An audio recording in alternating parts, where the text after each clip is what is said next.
শ্ৰীমদ ভাগৱত শাস্ত্ৰৰ প্ৰথম স্কন্ধৰ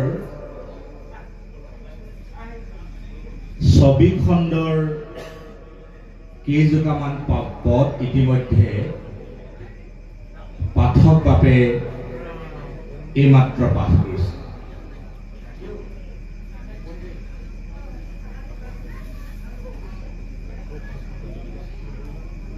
এই ২৪ খণ্ডত সামাজিক লোকৰ প্ৰতি, সামাজিক লোক মানে কৃষ্ণ কথা শুনি থকা লোকসকলক, কৃষ্ণ কথাৰ প্ৰতি আগ্ৰহ থকা লোকসকলক, শ্ৰদ্ধা থকা লোকসকলক কেইটামান আহ্বান জনাবৰ কাৰণে ২৪ খণ্ডত এই পদ কেইজোপা সন্নিৱিষ্ট কৰা হৈছে।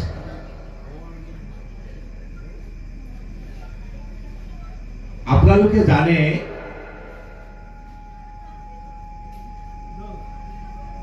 সমগ্ৰ ভাগৱত শাস্ত্ৰ যিখন শাস্ত্ৰ ১৮,০০০ শ্লোকেৰে পৰিবেষ্টিত, এই ১৮,০০০ শ্লোকেৰে পৰিবেষ্টিত ভাগৱত শাস্ত্ৰৰ মূল ভাৱ আৰু বিষয় কিন্তু মাত্ৰ এটা।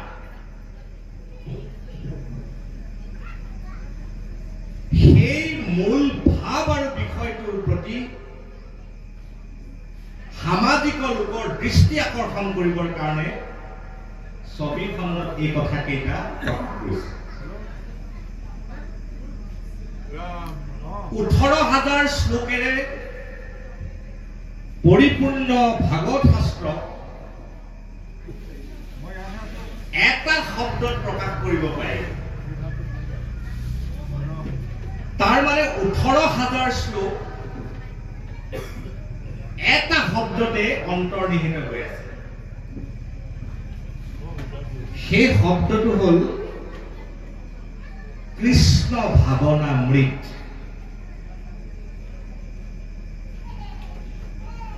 ভাগৱত শাস্ত্ৰৰ প্ৰথমৰ পৰা দ্বাদশলৈকে ভাগৱত শাস্ত্ৰৰ আদিৰ পৰা অন্তলৈকে প্ৰবাহিত হৈ থকা এটা মাত্ৰ শব্দ,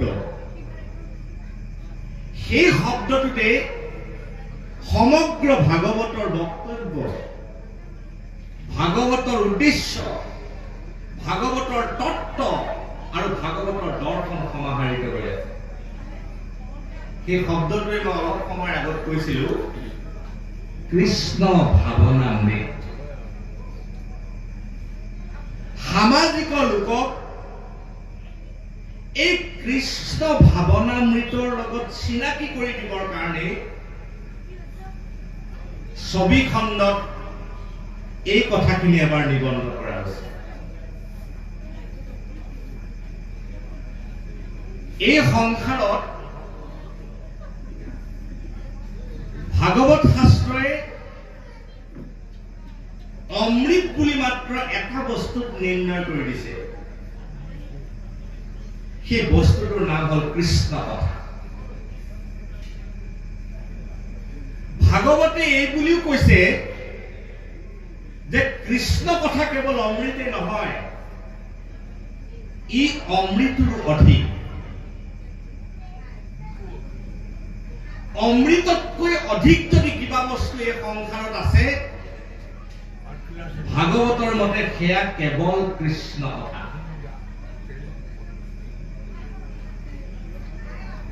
বাপাইসকল, এই সংসাৰখনত দুটা ৰাস্তাত আমাৰ জীৱবিলাকৰ অহা যোৱা চলি আছে। এটা ৰাস্তাৰ নাম মৰণৰ ৰাস্তা বা মৰণৰ পথ, আৰু এটা ৰাস্তা আছে, সেই ৰাস্তাটোৰ নাম হল তৰণৰ পথ।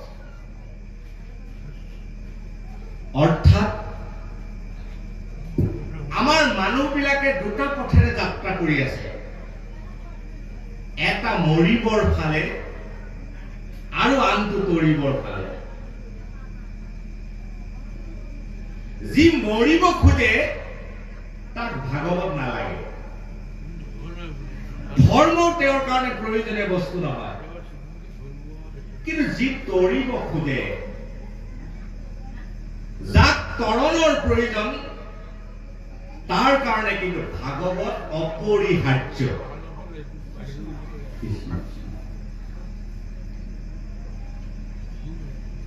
স্বয়ং ভগৱন্ত পুৰুষে নিজ মুখেৰে এটা কথা কৈছে যে দুটা শব্দৰ মাজত এই সংসাৰত তিল মানুহ পাৰ্থক্য নাই। শব্দ দুটা ভালকে শুনিব দেই। এটা হল শ্ৰী ভগৱত, আনটো হল শ্ৰী ভাগৱত। শুনিলে? ভগৱন্ত পুৰুষে কৈছে যে এই দুটা শব্দত কোনো পাৰ্থক্য নাই। য'ত শ্ৰী ভগৱত তাতে শ্ৰী ভাগৱত,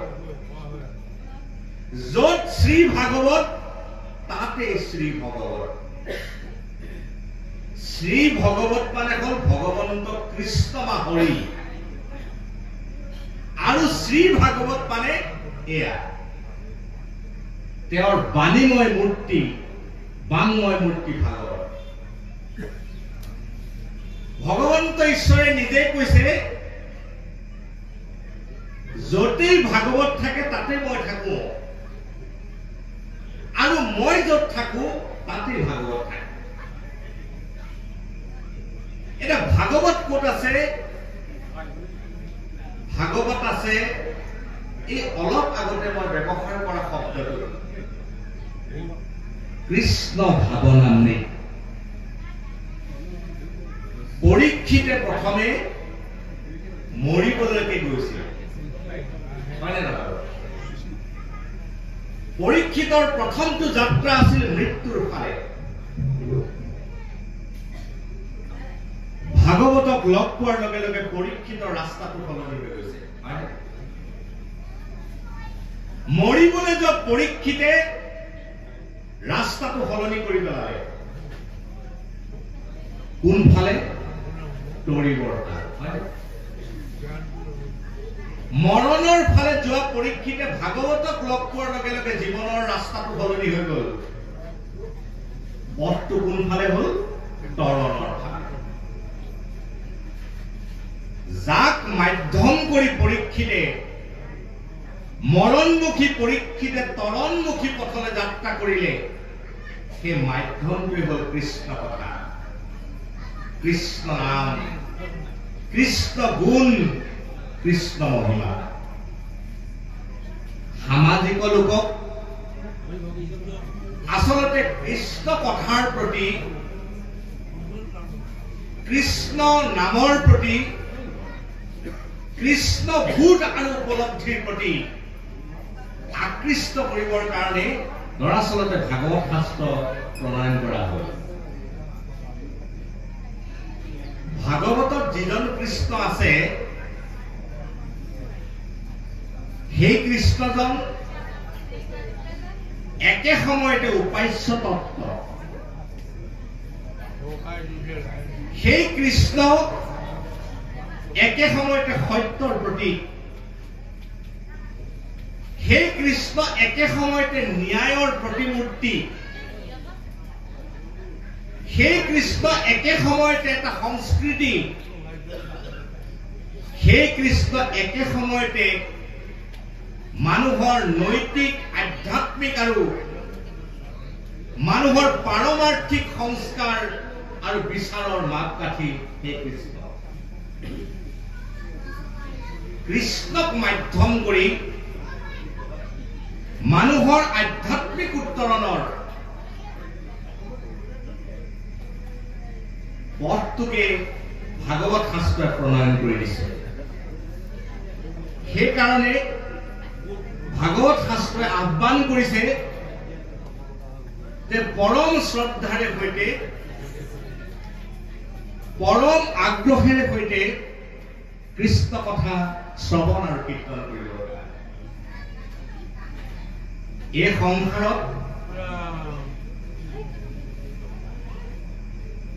মুক্তি আৰু ভক্তি এই দুটা বস্তু কেৱল দিয়া শাস্ত্ৰ মাত্ৰ এইখন ভাগৱত। কাৰোবাক যদি মুক্তি লাগে দাতা ভাগৱত, কাৰোবাক যদি ভক্তি লাগে দাতা ভাগৱত।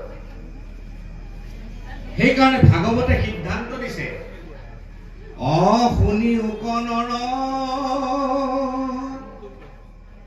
পৰম সুন্দৰ শ্ৰী ভাগৱত শাস্ত্ৰ মুকুতি দায়াক ভক্তি বৰ্ধক কলিযুগে হে মাত্ৰ।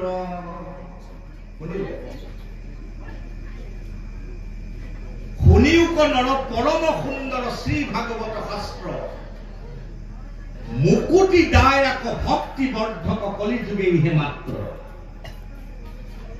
মুক্তি যদি কাৰোবাক লাগে ভাগৱতে সেই মুক্তি পথটো দান কৰিব। আৰু কলিযুগত মুক্তি পাবৰ কাৰণে যিটো একমাত্ৰ উপায়, যাৰ নাম কোৱা হৈছে কেৱল ভক্তি। অন্তৰত যদি কোনোবাই ভক্তি জন্মাব খুজিছে, ভক্তি মানুহৰ অন্তৰৰ বস্তু। ভগৱন্তক সন্তুষ্ট কৰাৰ এই সংসাৰৰ একমাত্ৰ নৈবেদ্যবিধৰ নাম ভক্তি। ভক্তিৰ বাহিৰে কোনো উপায়েৰে ভগৱন্ত পুৰুষক সন্তুষ্ট কৰিব নোৱাৰে। আমি যে মাহ প্ৰসাদৰ শৰাইখন সজাও, তাৰ সেই কাৰ্পেট যে জাহাজী কলগেট খাবলৈ ঈশ্বৰ নাহে, ষ্টিকাৰ লগা আপেল খাবলৈ ঈশ্বৰ নাহে। এই যে মাজে সময়ে আমি পায়স বনাই ঈশ্বৰক কিবা পঞ্চামৃত খুৱাব খোজো, এই যে আমুল তাজা গাখীৰৰ নহয়, সেই পঞ্চামৃত খাবলৈ ঈশ্বৰ নাহে। খাইছে নেকি কেতিয়াবা? ঈশ্বৰে কি খায়? ঈশ্বৰে খোৱা বস্তু মাত্ৰ এবিধে আছে, সেই হল ভক্তসকলৰ অন্তৰৰ ভক্তি। সেইকাৰণে ভগৱন্তৰ চৰণত ভক্তসকলে দিয়া একমাত্ৰ নৈবেদ্যবিধৰ নামটো হৈছে ভক্তি। সেই ভক্তি অন্তৰৰ সম্পত্তি। মহাপুৰুষ মাধৱদেৱে কৈছে, এই সংসাৰৰ আটাইতকৈ ঐশ্বৰ্যশালী মানুহজন, আটাইতকৈ সম্পদশালী মানুহজন, আটাইতকৈ ধনী মানুহজন কোন? যাৰ অন্তৰত হৰি ভক্তিৰ সমবেত হৈছে। হৰি ভক্তিৰে, ঈশ্বৰৰ ভক্তিৰে যিজন পুৰত, যাৰ অন্তৰত কৃষ্ণ ভক্তি সমবেত হৈ আছে, মহাপুৰুষ মাধৱদেৱে কৈছে, এইজনে এই সংসাৰৰ আটাইতকৈ ধনী মানুহ। মাধৱদেৱে নাম ঘোষাত কৈছে, শুনিও সজ্জন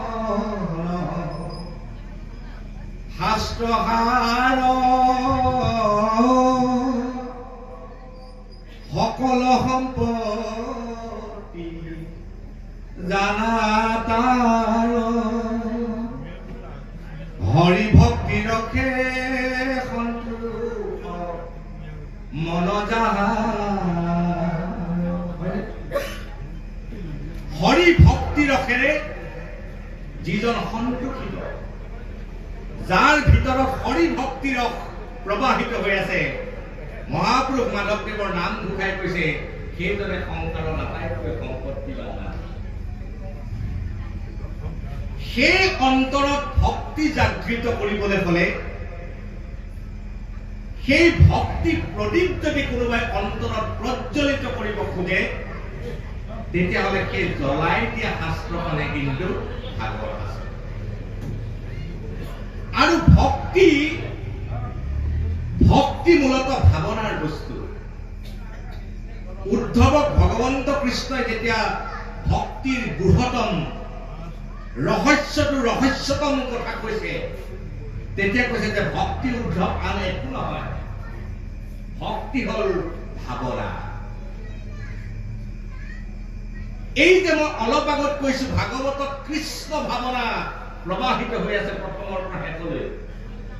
ভগৱন্তক পাবৰ কাৰণে যি ভক্তি লাগে, সেই ভক্তিৰ প্ৰথম বস্তু কিন্তু ভাৱনা।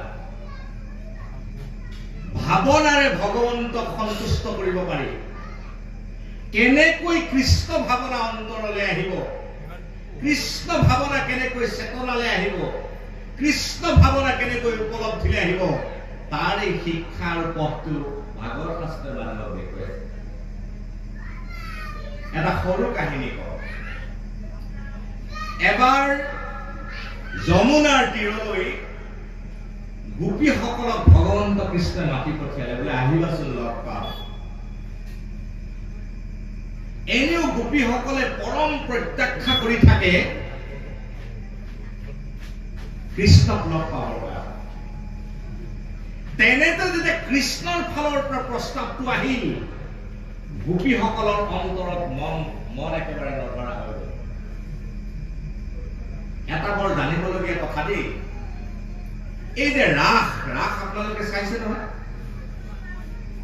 শৰৎ কালতো হয়, আৱতৰতো ৰাস হয়। ক'ৰবাত গোপীবিলাকৰ মেট্ৰিক পৰীক্ষা থকাৰ কাৰণে পিছুৱাই কেতিয়াবা আৱতৰতো ৰাস পাতে, হয় নাই? আমি এনে কি বুলি জানো যে ৰাস আচলতে শৰৎ কালত অনুষ্ঠিত হোৱা এটা উৎসৱ নহয়।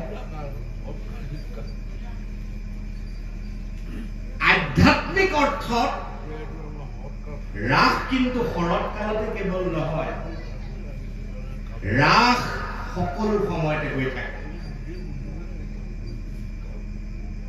ৰাস য'ত হয় সেইটোক ৰাসমণ্ডলম বুলি কৈছে। ভাগৱতৰ দশম স্কন্ধত 5টা অধ্যায় আছে, তাক একেলগে ৰাস পঞ্চাধ্যায় বুলি কয়। 5টা অধ্যায় আছে দশম স্কন্ধত। য'ত ৰাস হয় সেই ঠাইখিনিক একেলগে ৰাসমণ্ডলম বুলি কৈছে। মণ্ডলম মানে ঘূৰণীয়া গোল আকৃতি, মাজত কৃষ্ণ, চাৰিওফালে গোপী। গোপী কোন? আমাৰ পুৰুষ আৰু প্ৰকৃতিৰ ব্যাখ্যাটো বহু সময়ত মানুহে ভুলকে দিয়ে। প্ৰকৃতি মানে মহিলা নহয়, ইয়াত থকা চব প্ৰকৃতি। প্ৰকৃতি মানে মহিলাক বুজোৱা নাই, উইমেন নহয়। প্ৰকৃতি মানে জীৱ। আমি জেণ্ডাৰ দৃষ্টিভংগীৰে যাক পুৰুষ বুলি কৈছো, পুৰুষো আধ্যাত্মিক অৰ্থত প্ৰকৃতি। পুৰুষ কেৱল এই সংসাৰত এজনেই আছে, সেইজনে পৰম পুৰুষ ভগৱন্ত কৃষ্ণ, বাকী সকলো প্ৰকৃতি। বুজিছে কথাটো? ৰাস কাৰ লগত হৈছিল? গোপী আৰু গোপালৰ লগত, মানে পৰম পুৰুষ আৰু বাকী জীৱবিলাকৰ লগত। ৰাস অকল এদিন হোৱা নাই, ৰাস সদায় হৈ আছে। আজি ইয়াত আচলতে প্ৰকৃত মহাৰাস হৈছে। কেলে মহাৰাস হৈছে? পৰম পুৰুষৰ কাষলৈ জীৱ আত্মাবিলাক পৰম পুৰুষৰ কথামৃত প্ৰাণ কৰিবলৈ আহিছে। ইয়াত এতিয়া ৰাস চলি আছে। কথাটো ধৰিব পাৰিছে? যি নহওক, মই কব খুজিছিলো কি, ইয়াত যে সামাজিক লোকক কৃষ্ণ ভাৱনা আৰু চেতনাটো আনিবলৈ আহ্বান জনাইছে, কিয় আহ্বান জনাইছে সেই কথাটো মই কব খুজিছো। গোপীক সকলক কলে যে তোমালোক যমুনাৰ পাৰলৈ আহিবাচোন, মই লগ পাম। এই খবৰটো যেতিয়া গোপীসকলে পালে, পোৱাৰ মাত্ৰকে একাংশ গোপী পোনে পোনে যমুনাৰ তীৰলৈ দৌৰ মাৰিলে। কিন্তু আধা সংখ্যক গোপী যাব নোৱাৰিলে। কিয় যাব নোৱাৰিলে? ঘৰৰ কিছুমান জঞ্জাল। কাৰোবাৰ কেঁচুৱা আছে, কাৰোবাৰ পিছদিনা ডামৰি বান্ধি থৈছে, গাখীৰ খীৰাবলগীয়া আছে। সাংসাৰিক কিছু জঞ্জালৰ কাৰণে আধা সংখ্যক গোপী ভগৱন্ত কৃষ্ণৰ নিমন্ত্ৰণ ৰক্ষা কৰি যমুনাৰ পাৰলৈ যাব নোৱাৰিলে। আধা কিন্তু শুনা মাত্ৰকে দৌৰ মাৰিলে। আটাইতকৈ আশ্চৰ্যজনক কথাটো কি জানে? যিসকলে শুনা মাত্ৰকে যমুনাৰ তীৰলৈ দৌৰিলে তেওঁলোকে কিন্তু কৃষ্ণক নাপালে। যিসকলে যাব নোৱাৰিলে, ঘৰতে কান্দি কাটি চকুলো টুকি টুকি থাকিল, সেইসকলে কৃষ্ণক আগতে লগ পালে। তেওঁলোকে আগতে গৈ যমুনাৰ তীৰত উপস্থিত হল। কেনেকৈ? যমুনালৈ যোৱাৰ দুটা বাট। এটা বাট মন, বুদ্ধি, ইন্দ্ৰিয় বৃত্তি, অহংকাৰ লৈ শৰীৰটোৰে যাব পাৰি, সেইখন বেলেগ যমুনা। আৰু এখন যমুনা আছে আমাৰ ভিতৰেৰে গৈ আছে। আমাৰ আইসকলে ধুনীয়াকে গায় নহয়, সেইখন হৰি নামৰ যমুনা, কৃষ্ণ প্ৰেমৰ যমুনা, এইখন কিন্তু ভিতৰত গৈ থাকে। যিসকল গোপীয়ে মন, বুদ্ধি, চিত্ত, এই পঞ্চভৌতিক দেহাটোত থকা অহংকাৰ লৈ যিসকল গোপী গল, তেওঁলোকে কৃষ্ণক নাপালে। কিন্তু যিসকল যাব নোৱাৰিলে, তেওঁলোকে মনেৰে আৰু ভাৱনাৰে গৈ আগতেই যমুনা পালে। তেওঁলোকে মনেৰে গৈ যমুনা পালেগৈ, ভাৱনাৰে গৈ যমুনা পালেগৈ, চিত্তৰে গৈ যমুনা পালেগৈ। আৰু যিসকলে নিমন্ত্ৰণ পাই গলো বুলি দম্ভৰে অহংকাৰ লৈ যমুনালৈ আচলতে দৌৰিলে, তেওঁলোকে কিন্তু কৃষ্ণক লগ নাপায়। এই কাহিনীটোৰ আধ্যাত্মিক অৰ্থটো এইটো যে ভাৱনাৰে গৈহে কৃষ্ণৰ চৰণ বা কৃষ্ণৰ কাষ পাবগে পাৰে। সেইকাৰণে ভাগৱতৰ প্ৰথম ভাৱটোৱে এনেই মানুহক ভাবিবলৈ কোৱা নাই। ভাগৱতে সিদ্ধান্ত দিছে এই সংসাৰত সেইজনৰে জন্ম সফল যিজনে নিজৰ ভাৱনাটোক অমৃতলৈ উত্তৰণ ঘটাব পাৰে। ভাৱনাক যিজনে অমৃতলৈ নিব পাৰে। ভাৱনাতকৈ বোলে শক্তিশালী বস্তুৱে পৃথিৱীত একো নাই। এমভাই মই এখন ৰচনা পঢ়িছিলো, তাত এটা কথা কৈছে, আপোনালোকে কুমাৰণী দেখিছেনে নাই বাৰু? বোলে কুমাৰণীয়ে পোৱালি জন্ম নিদিয়ে, কৰবাৰ পৰা পোক এটা ধৰি আনে, ধৰি আনি তাক দিয়ে, প্ৰায় 3 মাহ নে 1.5 মাহ নে 2 মাহ পোৱালিটোক দিয়ে আৰু সি কুমাৰণী হৈ উৰি গুচি যায়। ভাৱনাৰ কিমান শক্তি! কুমাৰণীয়ে পোৱালি নিদিয়ে, পোক এটা ধৰি আনে, ভাৱনাৰ দিয়ে, কিছুদিনৰ পিছত সি কুমাৰণী হৈ উৰি গুচি যায়। ভাৱনাৰ ইমান শক্তি। ভাৱনা, দুটা ভাৱনা আছে। উপনিষদে কৈছে, এটাক কৈছে আধ্যাত্মিক ভাৱনা আৰু আনটো কৈছে সাংসাৰিক ভাৱনা। দুটা ভাৱনাই আমাক টনা জোৰা কৰি থাকে। এটা ভাৱনাই কৈছে ভাগৱতলৈ যা, ইটো ভাৱনাই কৈছে হ'ব দিয়াচোন আজি নগলে ৰব, ইউটিউবতে পাই যাওঁ, কেলে যাব ন? এই দুটা ভাৱনাই টনা আজোৰাৰ মাজত আমাৰ এই অমৃতৰ ফালে যোৱাৰ যাত্ৰাটোত আমাৰ গণ্ডগোল লাগি যায়। আমি একে সময়তে 3খন সংসাৰত বসবাস কৰো। আমাৰ সন্মুখত বোলে 3খন সংসাৰ আছে। এখন সংসাৰ নিৰ্মাণ কৰিছে স্বয়ং ব্ৰহ্মই। এই সংসাৰখন 100% শুদ্ধ আৰু প্ৰাকৃতিক, কাৰণ সেইখন নিৰ্মাণ কৰিছে কোনে? পৰম ব্ৰহ্ম, 100% পিয়ৰ।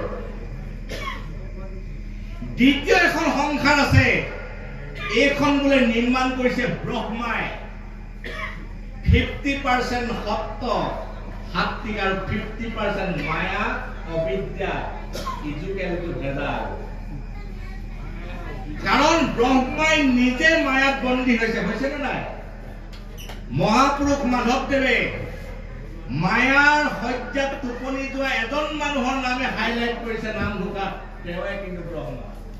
লিখা নাই জানো বাকীবিলাকক আদি মাজতহে থৈছে ব্ৰহ্মা আদি কৰি দিব যত হয়নে বাৰু দ্বিতীয় সংসাৰখন সৃষ্টি কৰিছে ব্ৰহ্মাই য'ত 50% শুদ্ধ সত্য আৰু 50% মায়া আৰু বিদ্যা আৰু এখন সংসাৰ এখন কোনে সৃষ্টি কৰিছে জানে আপোনাৰ আৰু মোৰ মনে যিখন জগত আপোনাৰ আৰু মোৰ মনে সৃষ্টি কৰিছে মানে আপুনি আৰু মই বাসনাৰে নিৰ্মাণ কৰিছো কামনাৰে নিৰ্মাণ কৰিছো লোভেৰে নিৰ্মাণ কৰিছো ক্ৰোধেৰে নিৰ্মাণ কৰিছো কামেৰে নিৰ্মাণ কৰিছো এইবিলাকেৰে সৈতে নিৰ্মাণ কৰা এখন জগত এইখন জগতে হ'ল ভক্তি পন্থৰ অন্তৰায় এই জগতখনে হ'ল বৈষ্ণৱ হোৱাৰ প্ৰাচীৰ এই জগতখনে হ'ল তৰি যোৱাৰ বাধা এই জগতখনে হ'ল আমাৰ পৰম পদ প্ৰাপ্তিৰ কাৰণে প্ৰধান বাধা কিন্তু ভাগৱতে আশ্বস্ত কৰিছে এই প্ৰাচীৰ সেইজনে পাৰ হৈ যাব পাৰে এই বাধা সেইজনে খেলা ৰঙে অতিক্ৰম কৰি যাব পাৰে যিজনে নিজৰ ভাৱনা অমৃতলে অৰ্থাৎ সাংসাৰিক ভাৱনা কৃষ্ণ ভাৱনালে যিজনে উন্নীত কৰিব পাৰে যিজনে সাংসাৰিক ভাৱনা আধ্যাত্মিক ভাৱনালে উত্তৰণ ঘটাব পাৰে ভাগৱতে সিদ্ধান্ত দিছে সেইজন তৰি যাব পাৰে আৰু তাৰ কাৰণে তপ জপ যাগ যজ্ঞ তীৰ্থ ব্ৰত হোম আদি এই যিবোৰ অন্য যুগৰ যিবোৰ যুগবিহিত ধৰ্ম আৰু কৰ্ম আছিল সেইবিলাকৰ সাৰশূন্যতা ভাগৱতে প্ৰতিষ্ঠা কৰিছে কৈছে এটাই ঔষধ কৃষ্ণৰ নামটো ঈশ্বৰৰ নামটো ঈশ্বৰৰ নামতকৈ শ্ৰেষ্ঠ কথাটো কিবা আচৰিত আচৰিত নালাগে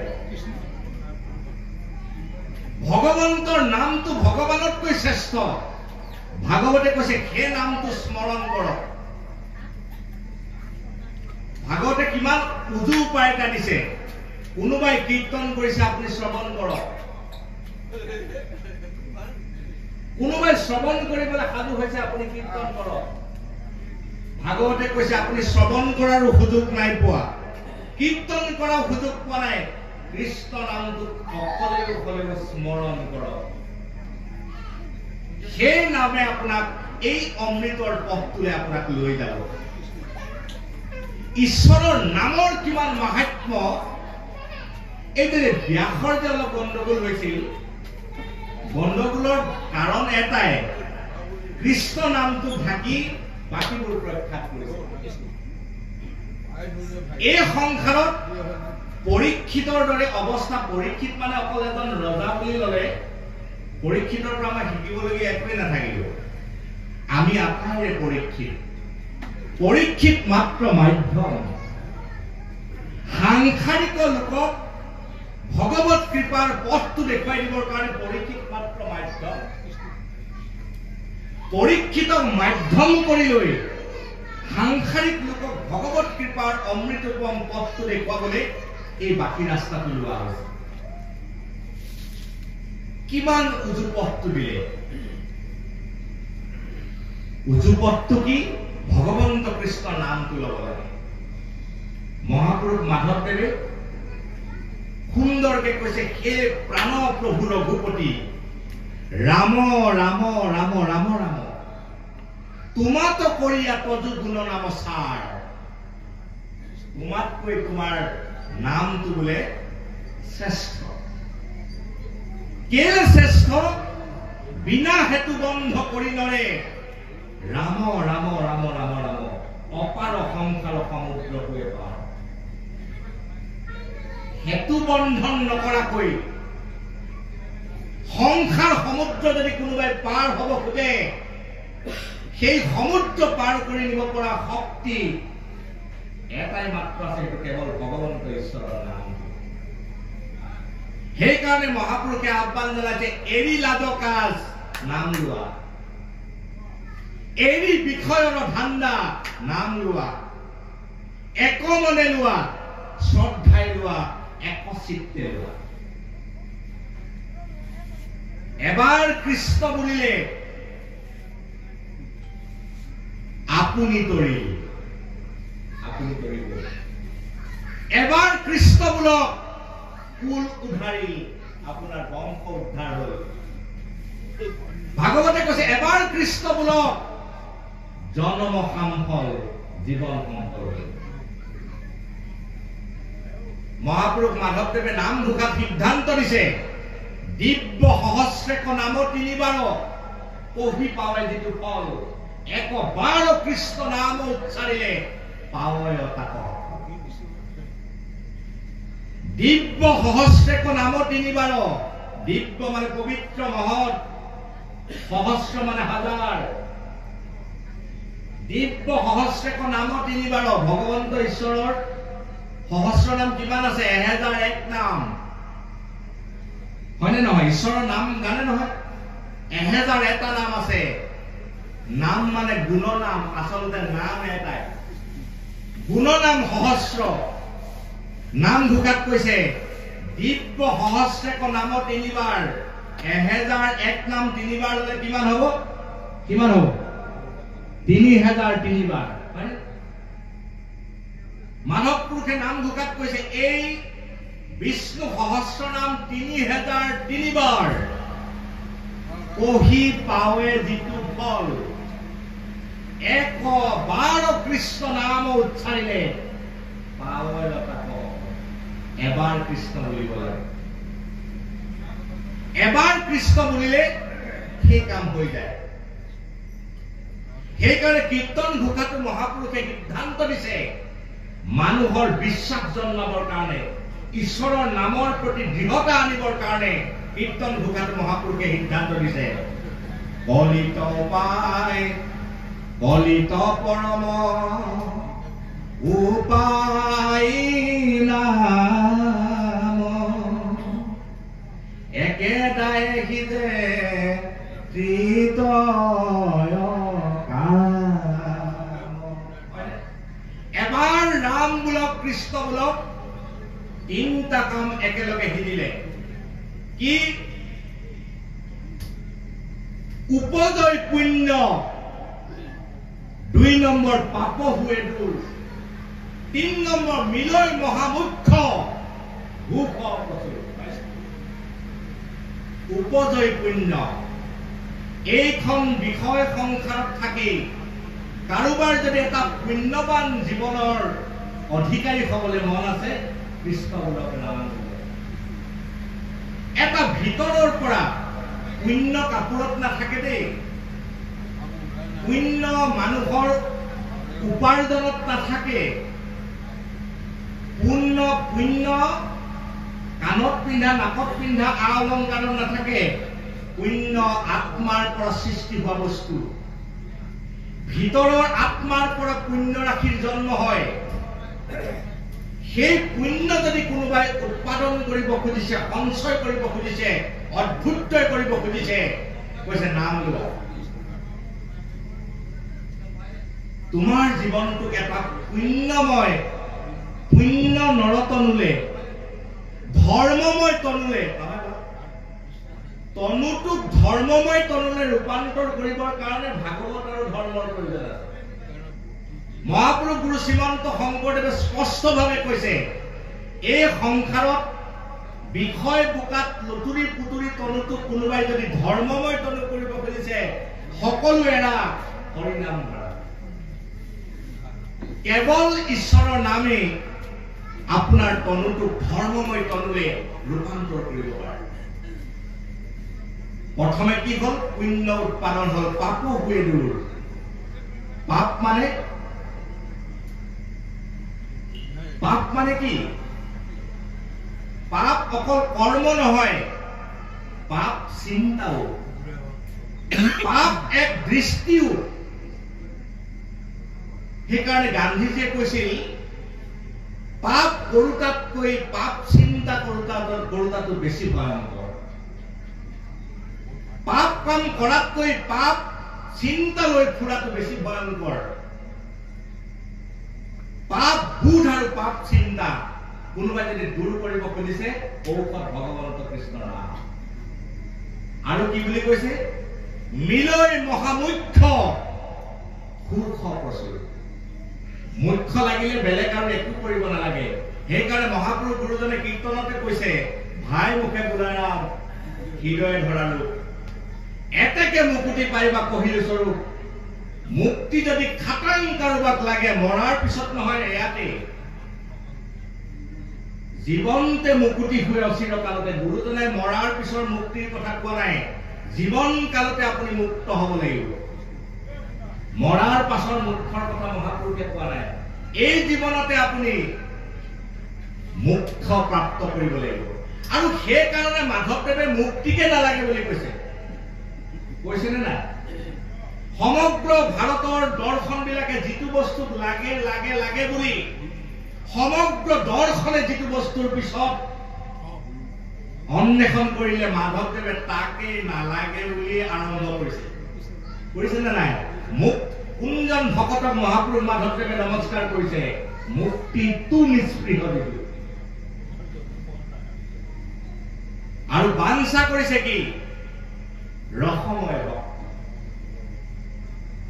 তেতিয়াহ'লে সফল জীৱনৰ কাৰণে মুক্তি আমাৰ কাৰণে দৰকাৰী বস্তু নহয়। মনুষ্য জন্ম সফল কৰিবৰ কাৰণে দৰকাৰী বস্তুটো হ'ল ৰসময় ভক্তি। সেইকাৰণে মুক্তি যদি কাৰোবাক লাগে, মই আগতেই কৈছো, দাতা ভাগৱত আৰু উপায় ভগৱন্ত পুৰুষৰ নাম। তালৈকে মানুহক যাবৰ কাৰণে ভাগৱত শাস্ত্ৰই এটা আমাক পথ দেখুৱাই দিছে। কিমান সহজ। বুলিতে এক, শুনিতে শতমি কৰে। এজনে ৰাম বুলি ক'লে শতজন শুনি তৰি গ'ল। ইয়াতকৈ সহজ, ইয়াতকৈ গণতান্ত্ৰিক কিবা আছে?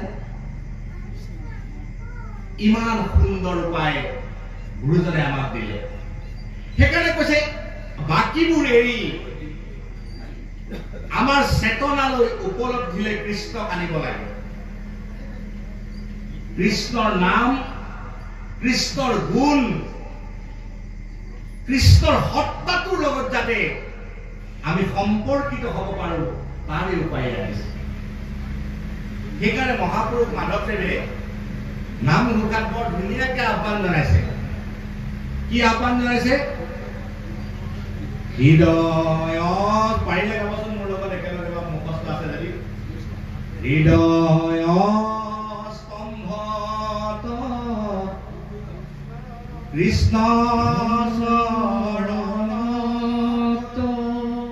প্ৰেম ধৰি দিয়া চান্দা, পৰম বুদ্ধি ৰাম কৃষ্ণ নাম কবচ বলত বান্ধা। কি বুলি কৈছে? হৃদয়ৰ স্তম্ভত কৃষ্ণ চৰণক প্ৰেম জৰি দিয়ে চান্দা। প্ৰেমৰ জৰিৰে সৈতে হৃদয় স্তম্ভত ভগৱন্ত কৃষ্ণৰ নামটো বান্ধিব লাগে। কেলে বান্ধিব লাগে? পৰম সুদৃঢ় ৰামকৃষ্ণ নাম। এই সংসাৰত বাকী বস্তুবোৰ চব লৰক ফৰক। কালৰ ওচৰত, মায়াৰ ওচৰত সকলো বস্তু অস্থিৰ আৰু অনিত্য, হয়নে নহয়? স্থায়ী বস্তু কি আছে? একমাত্ৰ দৃঢ় বস্তু। দৃঢ় মানে কি? যিটোৰ খুঁটি কোনেও লৰাব নোৱাৰে, নহয়, তাকে দৃঢ় বুলি কয়। দৃঢ় বস্তু কেৱল নাম, ৰামকৃষ্ণ নাম। এইটোৱে সংসাৰৰ একমাত্ৰ দৃঢ় বস্তু। গতিকে এই দৃঢ় বস্তুটোত তুমি বান্ধি লোৱা, কি লাভ হ'ব? পিছৰ পদত কৈছে, ৰাম কৃষ্ণ নাম অভেদ্য কবচ সদায়ে যিটো পিন্ধয় তিনি গুণবৃত্তি অস্তৰ প্ৰহাৰে আৰতা কণি বিন্ধ তিনিটা বৃত্তি আমাক প্ৰহাৰ কৰি বিধ্বস্ত কৰি আছে বাপে ভগৱত গীতাই কৈছে মানুহৰ ভিতৰত তিনিটা বৃত্তি সদায় সক্ৰিয় হৈ থাকে এটা শাৰীৰিক বৃত্তি এটা মানসিক বৃত্তি আৰু এটা আধ্যাত্মিক বৃত্তি এই যে আমাৰ কিছুমান মানুহে শাৰীৰিক জনিত অপৰাধ আৰু ব্যভিচাৰ কৰি আছে আপুনি নাভাবিব তেওঁৰ বেলেগ কাৰণ একো নাই এই শাৰীৰিক বৃত্তিৰ কাৰণে সেই কৰ্মবিলাক কৰি আছে শৰীৰ জনিত যিমান পাপ কাম আছে অনাচাৰ আছে ব্যভিচাৰ আছে এই শাৰীৰিক বৃত্তিটোৰ কাৰণে মানুহে কৰি আছে আৰু মানসিক বৃত্তি এইটো বৰ ডেঞ্জাৰ যাৰ মানসিক বৃত্তি প্ৰবল সেইজন আটাইতকৈ উচ্চাকাংক্ষী হয় গোটেই পৃথিৱীখনকে তেওঁক লাগে য'তেই স্বাৰ্থ থাকে তালৈকে তেওঁ যায় যিকোনো পৰ্যায়লৈ নামি হলেও নিজৰ স্বাৰ্থ আদায় কৰিবৰ কাৰণে সেই শ্ৰেণী মানুহে যত্ন কৰে কোনে জানে যাৰ মানসিক বৃত্তিটো প্ৰবল আৰু গীতাই কৈছে যাৰ ভিতৰত ৩ নম্বৰ বৃত্তি অধ্যাত্ম বৃত্তি ঈশ্বৰীয় বৃত্তি যাৰ ভিতৰত সবল আৰু শক্তিশালী সেইজনে বৈষ্ণৱ সেইজনে সাধু সেইজনে সন্ত আৰু সেইজনে এই সংসাৰৰ সফল ব্যক্তি গতিকে এই তিনিটা বৃত্তি আমাক ভিতৰৰ পৰা প্ৰহাৰ কৰি থাকে এই অস্ত্ৰৰ প্ৰহাৰৰ পৰা আপোনাক ৰক্ষা কৰোঁতা এই তিনি গুণবৃত্তি অস্ত্ৰৰ প্ৰহাৰত আপোনাক ৰক্ষা কৰা কবচ কেৱল ভগৱন্ত ঈশ্বৰৰ নাম সেই নামৰ প্ৰতি পৰম বিশ্বাস আনিবলৈ মহাপুৰুষ গুৰুজনাই ভাগৱত শাস্ত্ৰৰ মাজেদি যত্ন কৰিছে ভাগৱত শাস্ত্ৰই কৈছে জীৱন বিজুলী যেন ইয়াত কৈছে যে বিজুলী যেন জীৱন বিজুলী প্ৰায় অথিৰ মনুষ্যকায় কৈত কেতিক্ষণে পৰৈ প্ৰাণ বিজুলী যেন জীৱন অথিৰ জীৱন কেতিয়া কাৰ ক'ত পৰে ঠিক নাই তেনে ক্ষেত্ৰত কি কৰিবলৈ কৈছে তেনে অৱস্থাত এনে অথিৰ প্ৰাণক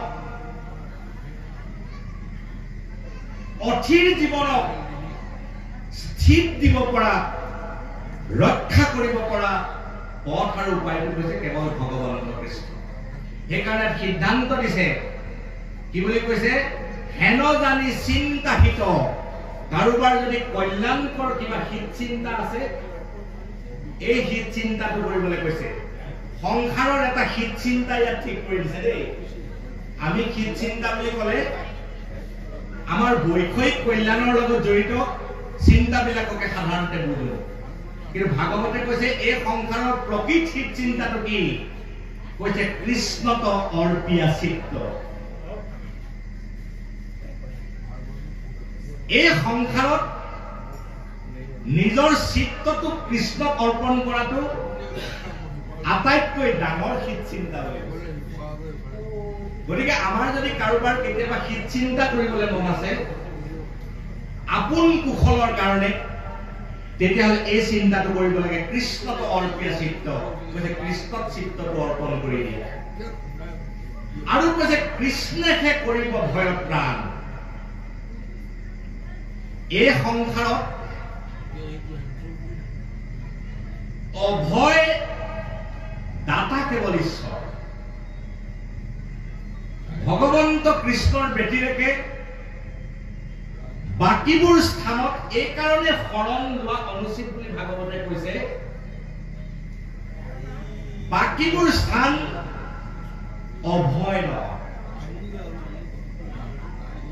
ভয়হাৰী আৰু অভয় স্থান কেৱল সংসাৰত এটাই ঠাই আছে সেইটো ভগৱন্ত কৃষ্ণৰ চৰণ সেইকাৰণে কৈছে নিজৰ কল্যাণ চিন্তা কৰি নিজৰ হিত চিন্তা কৰি ভগৱন্তৰ চৰণত নিজৰ চিত্ত অৰ্পণ কৰা।